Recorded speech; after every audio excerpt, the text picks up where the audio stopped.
Hello everyone, welcome back to another Stitches and Scribbles tutorial. My name is Erin and today we're going to be learning how to do another variation of a hexagon cardigan.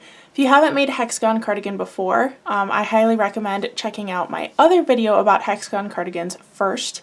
Usually these are made with a granny square stitch, and I'll link my other video in the description or try to put it in a card up at the top of the video. I think that's where it would be, if I can figure out how to do it. Usually these cardigans are made with a granny square stitch. You just do it with 6 sides instead of 4 to create the hexagon shape. I decided to experiment with that same kind of technique for making a cardigan, but I wanted to do one with a different stitch. So I figured that I would take you along with me and show you how I am setting that up. Let's start with our yarn first. So the yarn that I'm using is Red Heart Super Saver Jumbo Stripes in the color Bright Stripe. So I started with 2 of these size of this color, but I also have several other of the regular size skein of this. So since this one's about 482 yards, I have 2 of these and a couple other ones. I'm guessing I'm using close to 2,000 yards for the sweater, and I do wear a size XL to 2XL depending on what the garment is, just to give you an idea. I would recommend, if you're making one of these for the first time, really pay attention to your sizing so that you can estimate yardage that you will need if you do it again. However, you can make this cardigan with any size, weight, color yarn. It does not have to be a 4 weight like this one is. It doesn't have to be acrylic like this one is. You can really do whatever suits you for the yarn that you picked. The only thing I will recommend is that for this specific stitch, you're going to want to size up in hook size from whatever your yarn says. So this yarn is recommended to be used with a 5.5 millimeter hook, and I am going to be using a 6.5 millimeter hook. The reason for that is because we are doing the moss stitch or linen stitch for this cardigan, and we still want the cardigan to have some drape so that it's more comfortable when you're wearing it. I'm going to start by pulling out a bit of yarn so that I can get started, and then we're going to begin. So I'm starting by creating a slip knot and chaining 4 stitches. So 1, 2, 3, and 4. Then I'm going to join with that first chain stitch using a slip stitch so that I have a little ring to crochet into. Here's where it gets a little more complicated. We're going to start putting our stitches into this loop, but for moss stitch or linen stitch, depending on what it's called, I'm going to call it moss stitch for the rest of the video. You alternate between single crochets and chain stitches to create spaces. So it's kind of like a granny stitch but on a much smaller scale because it uses single crochets. So we're actually going to start with a slip stitch, then we're going to single crochet 1 into the ring, chain 1, and single crochet 1 into the ring. Those 2 single crochets with the 1 chain space between them are one side of our cardigan so far. Now we're going to make our first corner, so we're going to chain 2. To make the second side, we're going to repeat what we did before. So single crochet 1, chain 1, single crochet 1, and now we're going to chain 2 to make the corner. I'm going to keep going with this pattern until we have 6 corners. So now I'm on my 3rd side.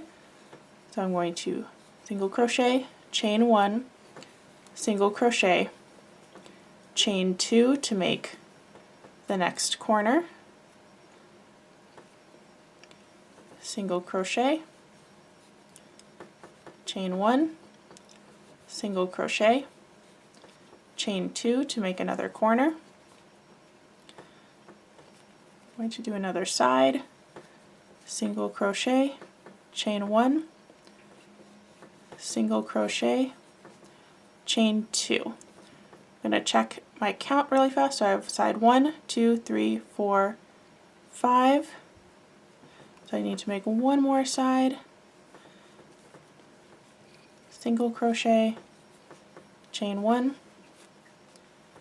single crochet, and chain 2 to make that final corner. Now we're going to join with that first single crochet so that we can crochet in the round, and you should have something that looks like this. Now we're actually going to turn our work in between each row. I know that a lot of people, when they do granny squares, they do not turn their work between the rows. We're going to want to with this one because otherwise your shape kind of starts to tilt. So we're going to alternate directions between rows. You're going to start with a chain 1 just to raise your stitch back to the height of the other stitches, and we're starting with a corner first. So in each corner you will chain 1, sorry, not chain 1, single crochet 1, then chain 2, and then single crochet 1, all in the same corner. Now we're going to start our first side. So for each side of this cardigan, you are going to be using chain spaces over the previous single crochets and doing single crochets in the previous chain 1 space. So in our first row, we put 2 single crochets in each side. So I know that for the next one, I'm going to chain 1, single crochet between the 2 single crochets of the previous row, and chain 1. It's a little hard to see on this second row just because your stitches are crammed together, so it's really important to count. Now I've reached my next corner, so I'm going to single crochet, chain 2, and single crochet again in that corner. Now I'm going to do the same thing I did for the last side. So because I have 2 stitches in my previous row, I'm only going to have 1 in this one. So I'm going to chain 1, single crochet between those 2 stitches, chain 1, now I'm doing another corner, so single crochet, chain 2, and single crochet. Now we're on a side, so I'm going to chain 1, single crochet in the chain 1 space, and chain 1, back to a corner, so single crochet, chain 2, and single crochet. Now I'm going to chain 1, single crochet in the chain 1 space, chain 1, single crochet into the corner, chain 2, and single crochet into the corner again, chain 1, single crochet into the chain 1 space, chain 1, single crochet into the corner, chain 2, single crochet into the corner, chain 1, and now we've got one more side to do a single crochet into. So do that single crochet, end with a chain 1, and then slip stitch into the first single crochet you did. So right now our hexagon is probably going to be looking pretty flat, but it will start to kind of fan out as we go so that you can start making the cardigan shape. We're going to start one more row together to talk about how we repeat. So we're going to start by turning, which I just did, and chaining 1. So from this point on, when you start a new row, you should have 1 chain 1 space immediately next to your hook, and that's where you put your first single crochet. From here on out, you chain space over the previous single crochet and single crochet in the previous chain 1 space.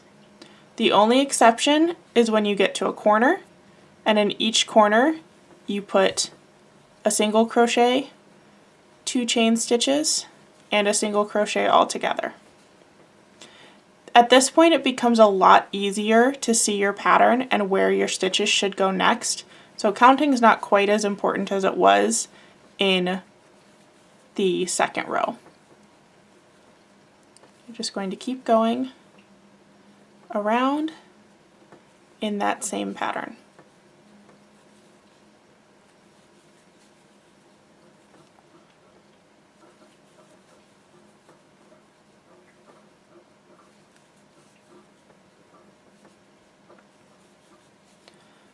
Additionally, when you do your next rows, you won't ever have another spot where you immediately start in a corner like we did with the second row.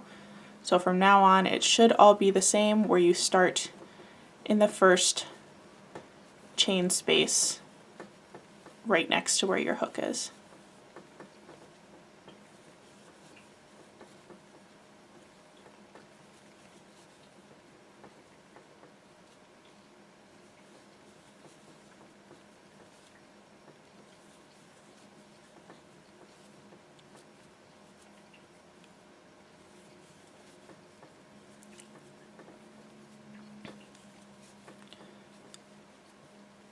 And as always, we finish with a chain stitch and slip stitch into that first single crochet. So this is where our hexagon's starting to fan out and form that hexagon cardigan shape. If you haven't made one before, the way the hexagon cardigan works is you align opposite corners and then you sew along one edge and you get a sleeve and half of a body. When you make two of these, you put them together to make a cardigan or a pullover, depending on what you're doing. Go ahead and create a hexagon that is the size that you are going for, and then I will show you how to kind of sew together a cardigan and what a finished one looks like. And here's what your sweater should look like once you have two hexagons worked up. At this point, you've got a couple choices. So if you want to create a more traditional hexagon cardigan, like the very original version of it, you would keep going until the bottom of both hexagons is big enough to fit around your torso. This is going to give you a kind of loose fitting cardigan with really, really wide sleeves, because your sleeves are going to be the same width as the torso section. I actually made these still fairly small, so what I'm going to do is sew up the top seam to create my sleeves, and then continue along the front, around the torso and up the back of both hexagons to make them a little bit wider for the torso, because I stopped at the width that I wanted my arms to be. You can also then just keep going along the bottom once you have it all sewn up together. There's a lot of different variations at this point, but basically if you reach a stopping point for one of your measurements, you can stop your original hexagon and then just keep building up on the sides that you want to have more length on. And here's what the cardigan looks like after I extended the body sections. So I'm going to sew both of them together in the back, try it on, and then extend the sleeves and probably the bottom of the cardigan as well. This is how much yarn I have left, so I'm hoping to use up as much as I can, because I don't know what else I'm going to use this bright color on. And I'll show you what that looks like after I finish. And this is the finished cardigan. So I ended up finishing off the sleeves, and I did do a little bit of ribbing on the ends of the sleeves. I also kind of cinched it in by doing every other stitch here so that the ends of the sleeves were a little bit smaller. I then, after I finished the sleeves, I did a couple more rows down at the bottom to give it a little more length so that it hits like just right about at my hips, and a couple of rows along the bottom corner around the neck and down the other side. So this is the finished piece. I think if I was going to do it again, I would use a bigger hook size to get slightly more drape, but I think this is great for what it is. It's definitely going to be my designated Halloween movie watching cardigan, because it is very big and very warm, but very obnoxiously bright. So it's definitely giving like Halloween Town kind of vibes. So Halloween movie watching sweater it is. I hope you enjoyed this tutorial. I would love to see your recreations if you choose to do this, so make sure to tag me on Instagram or wherever you end up posting it. All of my information for social media is going to be in the description box below. Thank you so much for watching, and I'll see you in the next one. Bye everybody!